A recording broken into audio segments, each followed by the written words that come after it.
Inilah Injil suci menurut Yohanes.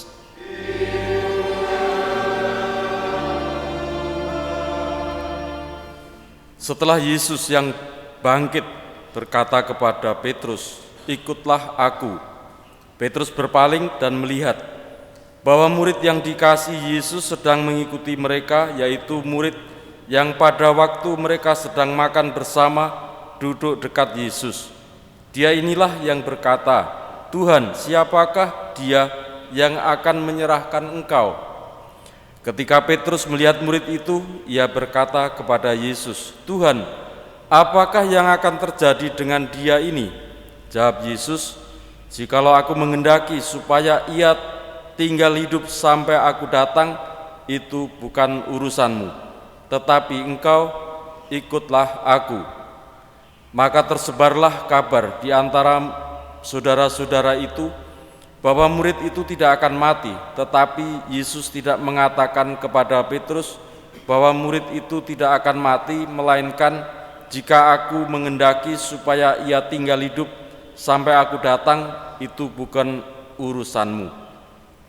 Dialah murid yang memberikan kesaksian tentang semuanya ini dan yang telah menuliskannya, dan kita tahu bahwa kesaksiannya itu benar. Masih banyak hal lain yang diperbuat oleh Yesus, tetapi jika semuanya itu harus dituliskan satu persatu, maka agaknya dunia ini tidak dapat memuat semua kitab yang harus ditulis itu. Demikianlah sabda Tuhan. Terpujilah Kristus.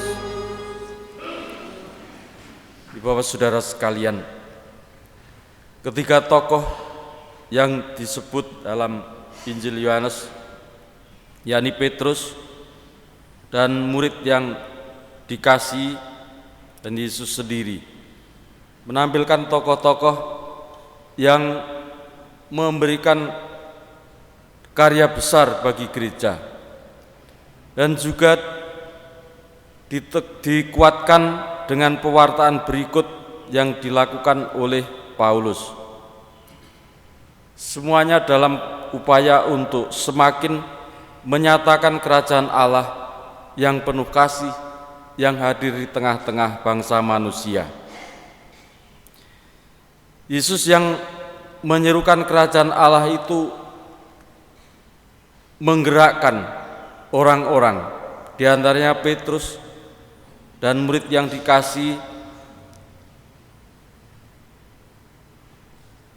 Para ilmuwan mengatakan bahwa murid yang dikasihi itu sebagian besar mengatakan adalah Yohanes, yang memberi kesaksian dan dia tulis dalam kitab ini. Dan kesaksian yang dibuat banyak hal, bahkan masih banyak hal pula yang tidak ditulis. Tetapi kesaksian-kesaksian yang ditulis, dia sebutkan bahwa kesaksian itu benar. Paulus dalam karyanya dari tempat ke tempat selalu berhadapan dengan budaya, dengan adat istiadat yang mesti mengalami pembaruan, tetapi mereka tetap berpegang pada apa yang ada, sehingga Paulus selalu dihadapkan dengan pengadilan. Tetapi perjuangan Paulus tidak terhenti, di mana ia mendapat kesempatan bersaksi, ia bersaksi. Bahkan pada akhir perjalanannya di Roma dikatakan dia menyewa rumah sendiri dan dalam 2 tahun dia bersaksi, menerima semua orang yang datang kepadanya, dan dengan terus terang dan tanpa rintangan apa-apa ia memberitakan kerajaan Allah dan mengajar tentang Yesus Kristus.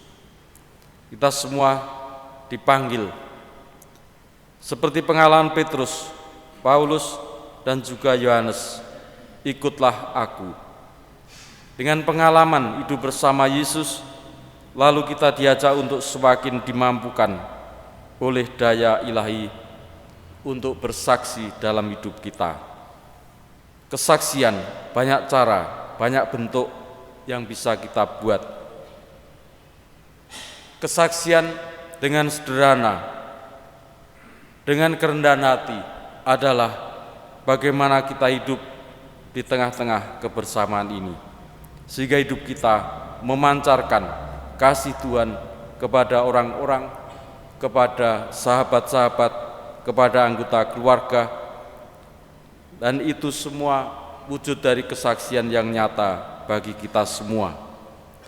Semoga Yesus Kristus senantiasa meneguhkan pula kesaksian kita, dan marilah kita mohon kekuatan dengan melanjutkan Ekaristi kita.